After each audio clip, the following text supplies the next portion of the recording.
La mañana del 22 de enero de 1879 amaneció clara sobre las colinas onduladas del este de Sudáfrica. El sol caía sobre un paisaje que, a simple vista, parecía tranquilo, casi inmóvil. Pero bajo esa calma aparente se estaba gestando una de las derrotas más humillantes y decisivas de la historia colonial británica. Ese día, en un lugar llamado Isandlwana, un ejército que se consideraba invencible fue rodeado, superado y prácticamente aniquilado por una fuerza africana armada en su mayoría con lanzas y escudos. No fue una emboscada menor ni un choque aislado, fue un desastre militar total que sacudió al Imperio Británico y cambió para siempre la manera en que Europa miró a los ejércitos indígenas. La batalla de Isandlwana no suele ocupar el mismo espacio en los libros escolares que Waterloo o Trafalgar. Sin embargo, para entender la verdadera dimensión del poder imperial, de sus errores y de la resistencia africana, Isandlwana es una pieza clave. Allí se enfrentaron dos mundos militares opuestos. Por un lado, el ejército británico, símbolo de la expansión colonial del siglo XIX, con rifles modernos, artillería y una doctrina que había vencido en todos los continentes.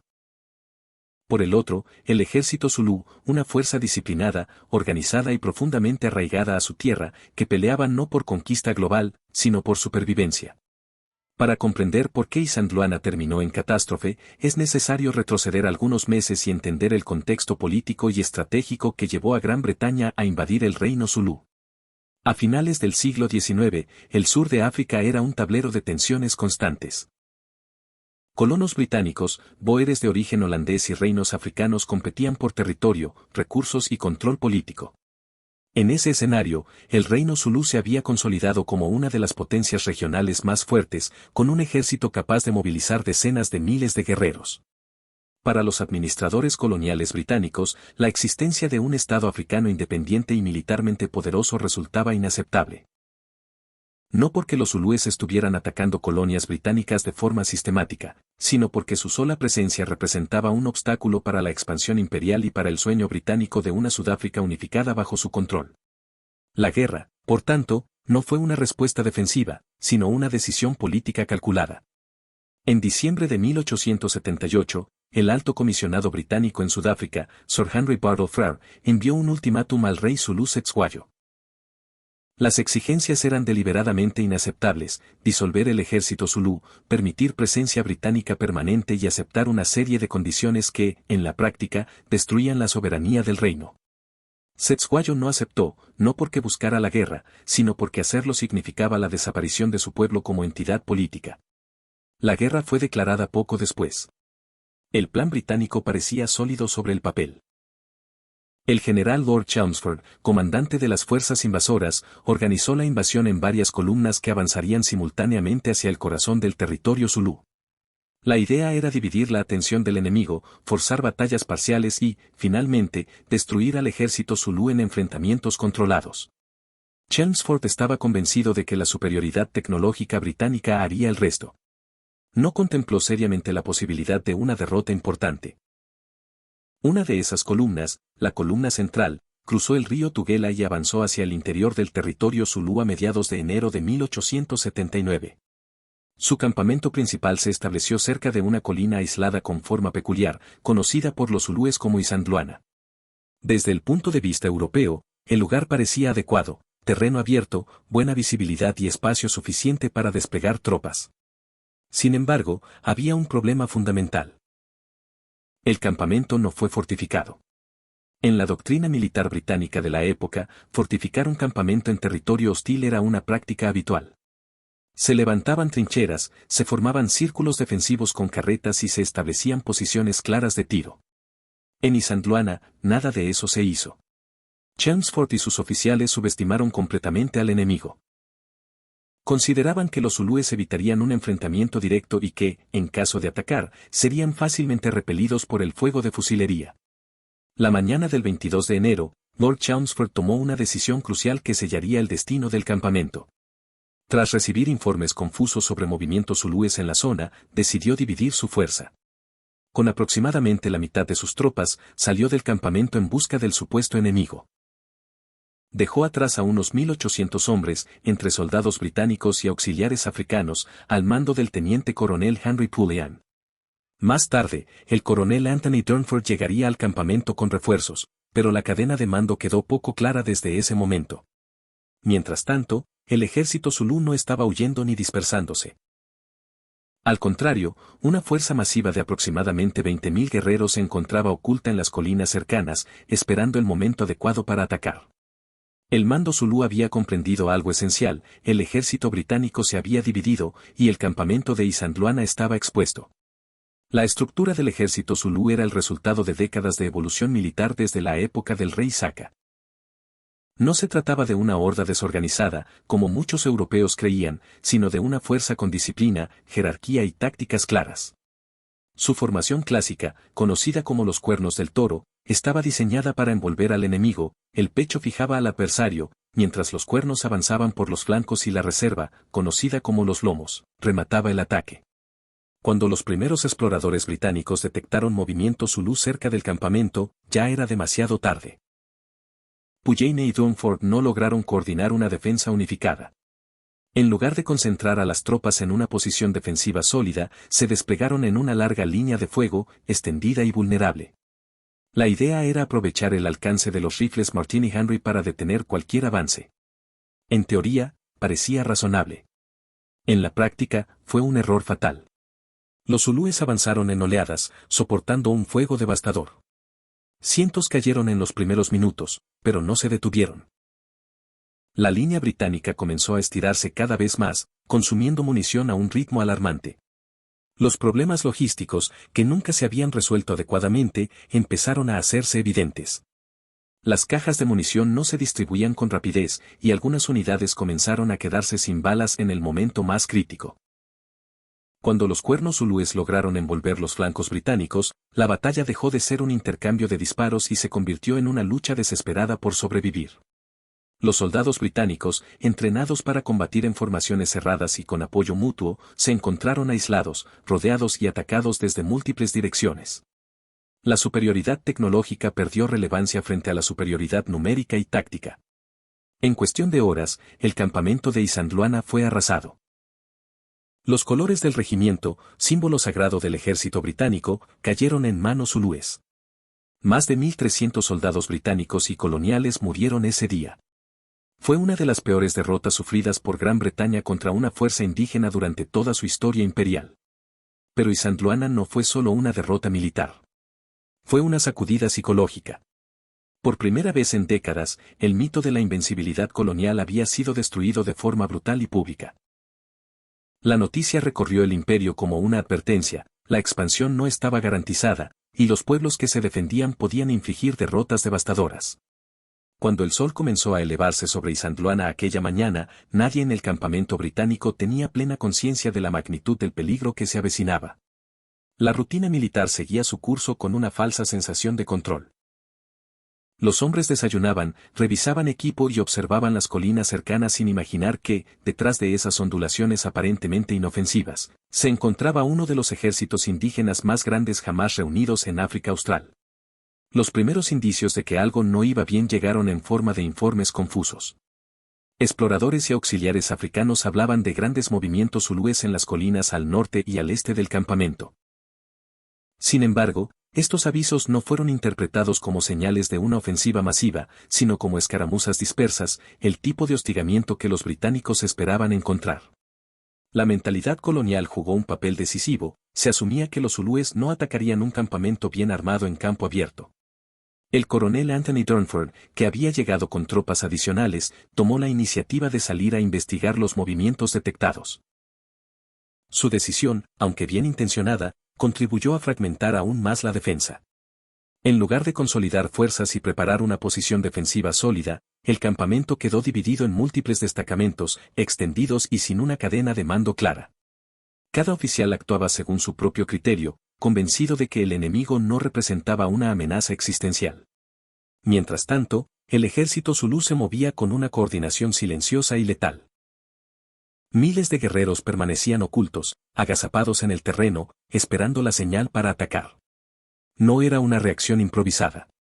Los comandantes zulúes habían detectado la vulnerabilidad del campamento y comprendían que esa era la oportunidad que habían estado esperando desde el inicio de la guerra. Si lograban destruir esa columna británica, el impacto sería devastador. El momento decisivo llegó cuando una patrulla británica descubrió accidentalmente al grueso del ejército zulú oculto en un valle cercano. El encuentro fue súbito y violento. Al verse descubiertos, los comandantes zulúes no dudaron. La orden de ataque fue inmediata. Miles de guerreros se levantaron al mismo tiempo y comenzaron a avanzar hacia Isandlwana, desplegándose en la clásica formación de los cuernos del toro. El silencio se rompió de golpe y la batalla, hasta entonces latente, estalló con una fuerza imparable. Las primeras líneas británicas abrieron fuego con disciplina. Los rifles Martin y Henry escupían balas a un ritmo constante y letal. Cada descarga abría claros visibles entre los atacantes. Desde la perspectiva de los soldados británicos, parecía imposible que alguien pudiera atravesar semejante tormenta de plomo. Durante los primeros minutos, muchos creyeron que la batalla se resolvería como tantas otras, con el enemigo retrocediendo bajo el peso del fuego moderno. Pero los zulúes no retrocedieron. Avanzaron una y otra vez, utilizando el terreno para cubrirse, agachándose, dispersándose y volviendo a agruparse. La presión sobre la línea británica aumentó de forma constante. Para mantener el frente, los oficiales ordenaron extender la formación, buscando evitar que los flancos fueran rodeados.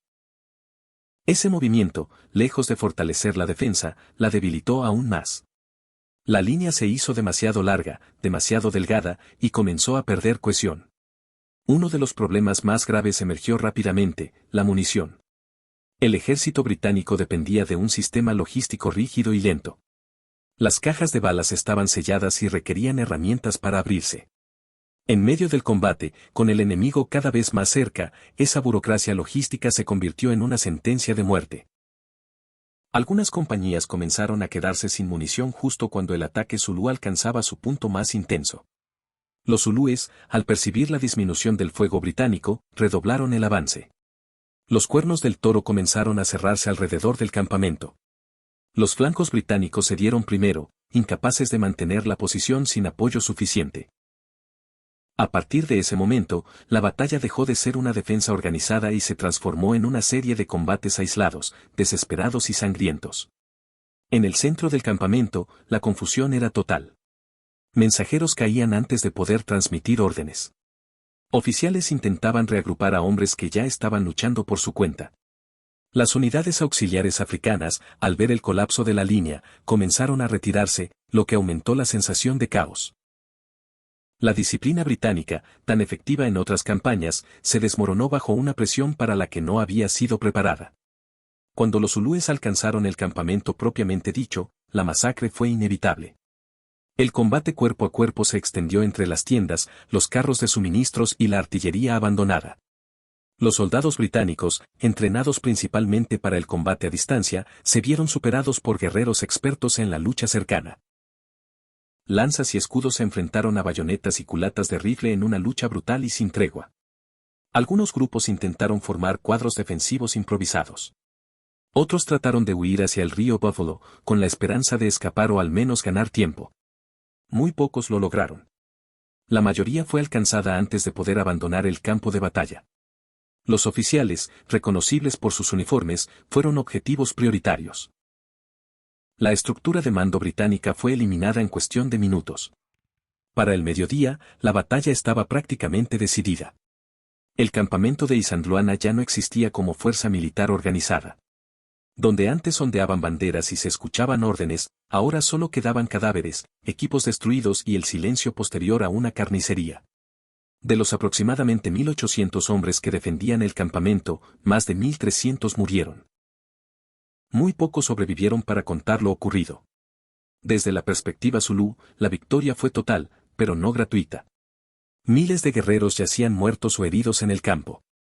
Sin embargo, el objetivo estratégico se había cumplido.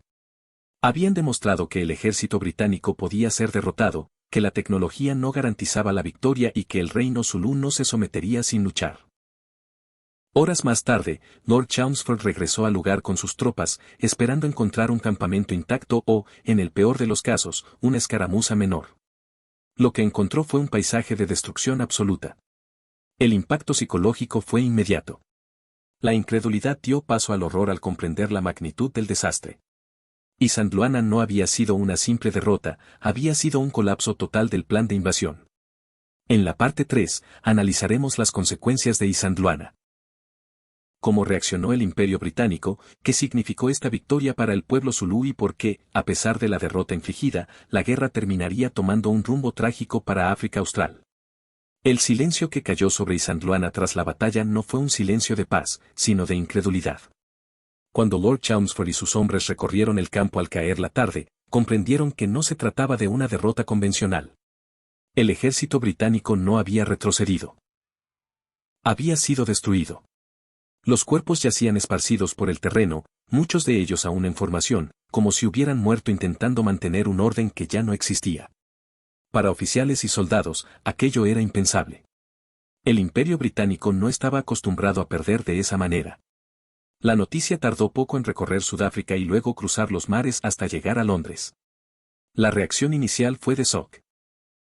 La prensa británica, que solía presentar las guerras coloniales como campañas rápidas y casi rutinarias, se vio obligada a reconocer una verdad incómoda. Un ejército europeo moderno había sido derrotado por un pueblo africano que defendía su tierra. Isandlwana rompió el relato de superioridad automática sobre el que se sostenía gran parte del prestigio imperial. En el ámbito militar, las consecuencias fueron inmediatas. El mando británico entendió que había subestimado gravemente al enemigo. Las tácticas zulúes, su disciplina y su capacidad para concentrar fuerzas en el momento adecuado obligaron a una revisión profunda de la campaña. Se reforzaron las defensas, se fortificaron los campamentos y se incrementó el número de tropas enviadas a la región. Isandlwana no detuvo la guerra, pero la transformó por completo. Para el pueblo zulú, la victoria fue un momento de orgullo y afirmación. Habían demostrado que podían resistir al poder colonial más grande del mundo. Sin embargo, esa victoria también tuvo un costo oculto. Miles de guerreros habían muerto, y el ejército zulú, aunque victorioso, había quedado debilitado. Además, la derrota británica no llevó a una negociación de paz, sino a una respuesta aún más agresiva por parte del imperio. Pocas horas después de Isandlwana, otro enfrentamiento ocurrió en un lugar llamado Rorkestref. Allí, un pequeño destacamento británico logró resistir un ataque zulú, creando un contraste inmediato que la propaganda imperial explotaría al máximo. Mientras Isandlwana representaba la humillación, Rorkestref fue presentado como heroísmo y redención. La narrativa oficial británica se esforzó por minimizar la magnitud de la derrota y resaltar los actos individuales de valor. En los meses siguientes, Gran Bretaña envió refuerzos masivos a Sudáfrica. Tropas adicionales, artillería pesada y una estrategia mucho más cautelosa inclinaron lentamente la balanza. El reino zulú, enfrentado a un enemigo que había aprendido de sus errores y ahora contaba con una superioridad abrumadora, comenzó a retroceder. La guerra, que había iniciado como una invasión confiada, se convirtió en una campaña de castigo. La caída final del reino zulú llegó en julio de 1879, en la batalla de Ulundi. Allí, el ejército zulú fue derrotado decisivamente. El rey Cetshwayo fue capturado y su reino desmantelado. El territorio fue dividido y sometido al control colonial. Isandlwana, a pesar de su impacto inicial, no pudo detener el avance imperial a largo plazo.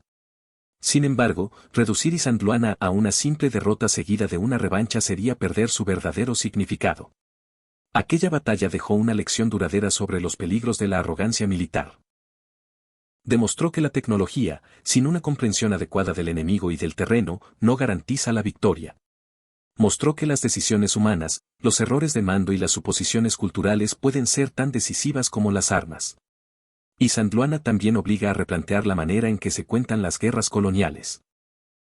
Durante mucho tiempo, la historia fue narrada casi exclusivamente desde la perspectiva europea, minimizando o ignorando la capacidad militar y política de los pueblos africanos. La batalla evidencia que los zulúes no fueron simples víctimas pasivas, sino actores conscientes que tomaron decisiones estratégicas y defendieron su soberanía con inteligencia y determinación. Para los soldados británicos que murieron aquel día, Isandlwana no fue una lección histórica, sino una tragedia personal. Muchos eran jóvenes que jamás habían combatido en África. Murieron lejos de casa, víctimas de una guerra decidida por políticos que jamás pisaron ese campo. En ese sentido, la batalla también es una historia sobre las consecuencias humanas de la expansión imperial. Hoy, Isandlwana permanece como un recordatorio incómodo. No encaja fácilmente en los relatos de gloria ni en las narrativas simplificadas de vencedores y vencidos. Es una batalla que incomoda porque revela las grietas del poder, porque demuestra que incluso los imperios pueden cometer errores fatales, y porque recuerda que la historia está llena de enfrentamientos olvidados que cambiaron el rumbo de regiones enteras. La batalla de Isandlwana. Fue el día en que un ejército colonial fue aniquilado en África, pero también fue el día en que se derrumbó un mito. Un mito que decía que la fuerza y la tecnología siempre imponen su voluntad. En Isandlwana, la realidad fue otra, la resistencia, la estrategia y la determinación de un pueblo lograron, aunque fuera por un momento, desafiar al imperio más poderoso de su tiempo.